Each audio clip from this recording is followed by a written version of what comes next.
Bismillahirrahmanirrahim. Assalamualaikum warahmatullahi wabarakatuh. Innal hamdalillah wassalatu wassalamu ala Rasulillah amma ba'du. Para mahasiswa yang saya muliakan, syukur alhamdulillah kita kembali bertemu pada hari ini.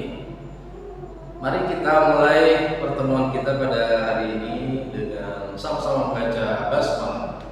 Bismillahirrahmanirrahim. Apa kabar kalian semua? Sehat ya? Semoga Allah memberikan berbagai nikmat untuk kita semua agar kita bisa sukses dunia dan akhirat. Para mahasiswa yang saya muliakan, alhamdulillah kita sekarang berada di pekan ketiga pada materi tentang keberagaman dalam organisasi bersama saya, dosen kalian Nurul Amin, dan kita pada hari ini akan membahas tema ketiga, keberagaman dalam organisasi pada mata kuliah perilaku organisasi di kalian semester 5 pada program studi manajemen bisnis syariah. Baik,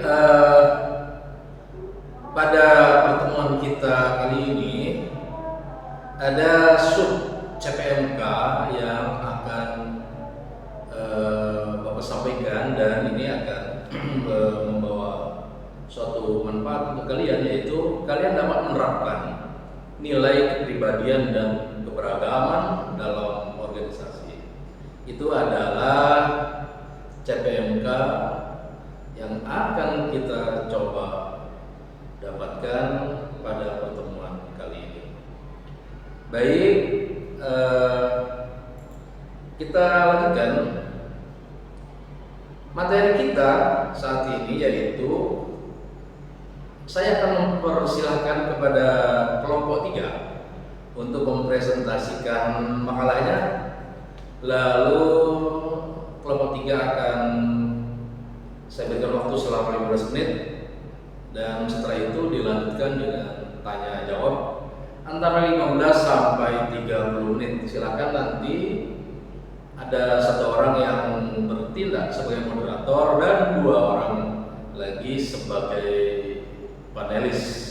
Setelah itu nanti akan ada tanya jawab. Setelah itu, maka nanti di 30 menit terakhir waktu kuliah kita, saya akan menyampaikan materi yang berisi resume atau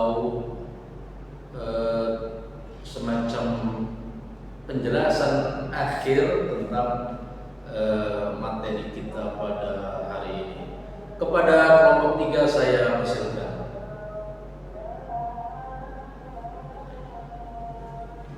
Oke, baik, kelompok 3 sudah menyampaikan materinya dan tanya jawab juga sudah berlangsung cukup baik. Baik, agar pembahasan kita lebih terfokus dan terarah, maka berikut ini pemaparan yang akan Bapak sampaikan. Teman-teman, keberagaman itu adalah keadaan yang menunjukkan adanya perbedaan atau variasi dalam suatu kelompok masyarakat, lingkungan. Organisasi sebagai kumpulan orang pasti di dalamnya ada keberagaman, perbedaan.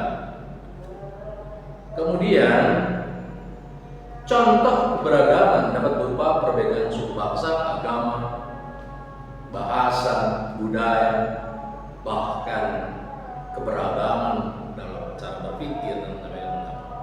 Dalam konteks Indonesia, keberagaman bermakna bahwa masyarakat kita berasal dari latar belakang berbeda-beda, namun disatukan oleh yang namanya persatuan, semboyan kita Bhinneka Tunggal Ika.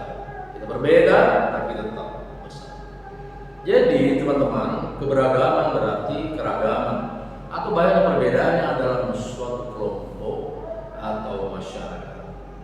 Al-Quran menyampaikan hal ini, banyak menyampaikan tentang betapa manusia diciptakan oleh Allah berbeda-beda untuk saling mengetahui. Nah, jenis perbedaan, ada 2 jenis perbedaan. Perbedaan yang pertama yaitu perbedaan model horizontal, yang artinya sama walaupun berbeda, tetapi antara satu dan yang lain kedudukan yang tidak saling merendahkan, satu buruk satu tidak, tapi kedudukan sama. Perbedaan yang pertama yaitu perbedaan usia. Misalnya ada termasuk kategori baby boomers, Gen X, Gen Z, dan Gen Alpha. Ya ini mereka lahirnya beda-beda. Saya sendiri mungkin kategorinya ke awal dari Gen X ya. Dan mungkin kalian mahasiswa itu masuk kategori Gen Z, Gen Alpha. Usia kita beda-beda.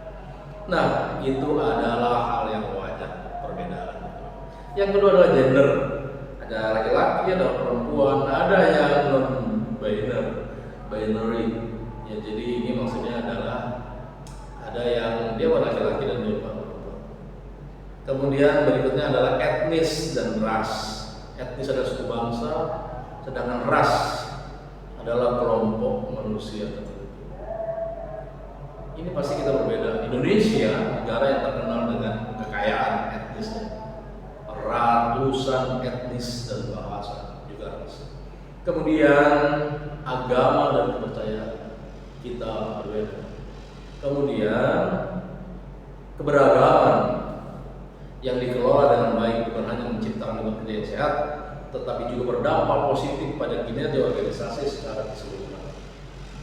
Jadi walaupun perbedaan ini nampak di kita, perbedaan ini bukan menjadi hal yang harus kita runcingkan menimbulkan pertentangan, tetapi kita harus meramu supaya menjadi lingkungan kerja sebuah organisasi yang sehat dan berdampak positif. Kemudian selanjutnya adalah perbedaan model yang kedua, vertikal. Nah, kalau ini ketika satu berbeda, maka yang lainnya itu akan berdegradasi. Jadi ada satu yang meningkat, ada satu yang rendah.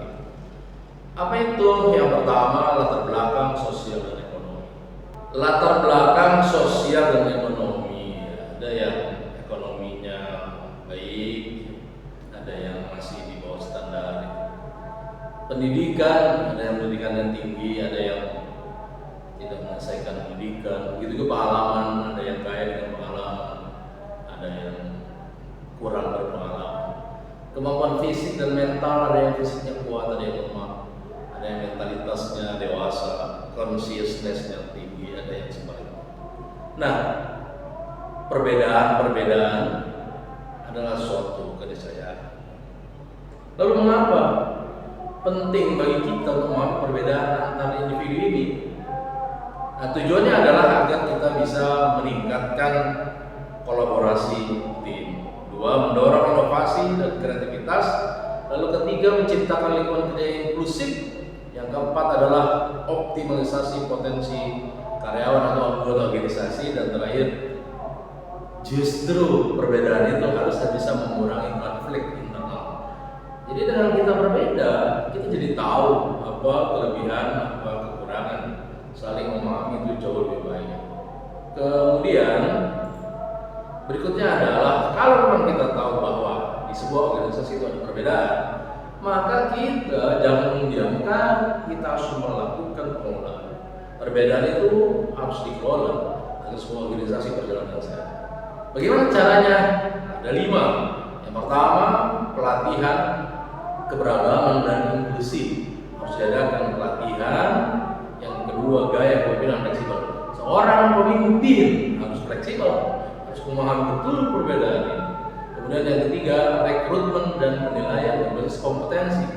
Jadi kita tidak melihat perbedaan ketika hendak merekrut anggota, merekrut karyawan, maka berbasis kompetensi itu harus kita utamakan, bukan karena kesamaan tertentu pada kita. Yang keempat adalah peluang pengembangan yang setara. Jadi yang berbeda itu tetap kita berikan kesempatan setara untuk bisa maju.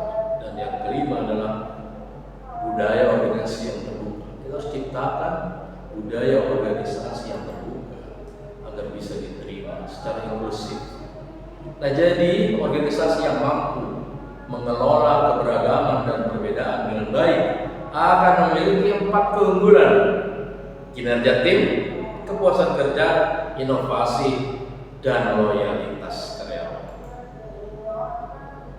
Nah, jadi itulah materi yang Bapak sampaikan untuk menguatkan apa yang tadi telah kita diskusikan. Semoga materi ini kita akan mampu menerapkannya dalam setiap organisasi yang kita ikuti. Karena setiap kita makhluk sosial, nggak bisa kita hidup sendiri. Kita akan berkumpul dengan orang. Ketika berkumpul dengan orang lain, memiliki suatu wadah yang bernama organisasi, maka di situ kita akan menemukan banyak perbedaan. Nah, perbedaan ini jangan menjadi halangan untuk kita berkarya dan menjadi halangan untuk kita menjadi lebih baik dan berguna lebih banyak di masyarakat dan kepada orang lain. Jadikan perbedaan ini sebagai salah satu cara kita bersikap toleran, kita menjadi pribadi yang lebih inklusif, dan kita juga tidak lupa mengejar goal. Organisasi yang dengan perbedaan akan membentuk kinerja tim yang hebat untuk mencapai tujuan organisasi. Nah, demikianlah materi kita hari ini, dan Bapak mengingatkan jangan sampai lupa materi pekan depan akan dipresentasikan oleh kelompok 4 dengan tema sikap, perilaku, dan kepuasan dalam bekerja. Jangan lupa buat makalah yang bagus dari sumber referensi yang terpercaya ya. Dan kepada KM, mohon jangan lupa mengumpulkan resume pada hari ini. Sekarang kalian buat resume, lalu serahkan kepada KM dan akan dimasukkan dalam G Drive dan yang nanti akan saya periksa. Mungkin itu saja, tetap semangat dan sampai bertemu lagi. Kita tutup dengan membaca hamdalah. Alhamdulillahirabbil alamin, billahi taufiq wal hidayah wa ridha wal inayah. Wassalamualaikum warahmatullahi wabarakatuh.